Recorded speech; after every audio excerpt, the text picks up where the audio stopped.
যে মানুষটি একা দাঁড়িয়েছিল।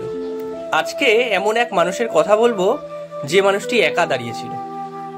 1937 সালে লন্ডনের স্ট্যামফোর্ড ব্রিজ স্টেডিয়ামে একটা ফুটবল ম্যাচ চলছিল চেলসি এফসি এবং চার্লটন এফসির মধ্যে। কিন্তু খেলাটি 60 মিনিটেই শেষ করে দেওয়া হয়, কারণ মাঠে কুয়াশার পরিমাণ এতটাই বেশি ছিল যে কাউকে ঠিকমতো দেখা যাচ্ছিল না। কিন্তু দুর্ভাগ্যবশত চার্লটন এফসির যে গোলকিপার ছিল স্যাম বাটটাম, সে জানতেই পারলো না যে খেলাটি শেষ হয়ে গেছে। তার পেছনে থাকা দর্শকদের কোলাহলের জন্য সে রেফারির বাঁশি শুনতেই পারেনি। সে মনে করেছিল যে তার দলের খেলোয়াড়রা বিপক্ষ দলের গোল করার চেষ্টা করছে এবং যে কোনো মুহূর্তে তার গোলে বল আসতে পারে, এই ভেবে সে সজাগ এবং সতর্ক দৃষ্টিতে গোল পাহারা দেওয়ার জন্য দাঁড়িয়েছিল।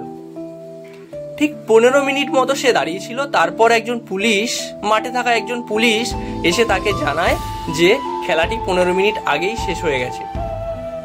এই ঘটনায় স্যাম বাটটাম বেশ কষ্ট পায় এবং বলে, কি দুঃখজনক যে আমার বন্ধুরা আমাকেই ভুলে গেল যখন আমি তাদেরই দরজা পাহারা দিচ্ছিলাম। স্যাম বাটটামের এই কথাটার সাথে আমাদের জীবনের অনেক মিল আছে।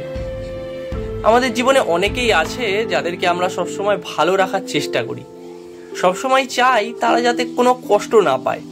কিন্তু কিছু কিছু পরিস্থিতি এমন আসে যখন জীবনটা এই খেলার মাঠের মতনই কুয়াশায় ভরে যায়, তখন কেউ কেউ আমাদেরকেই ভুলে যায়।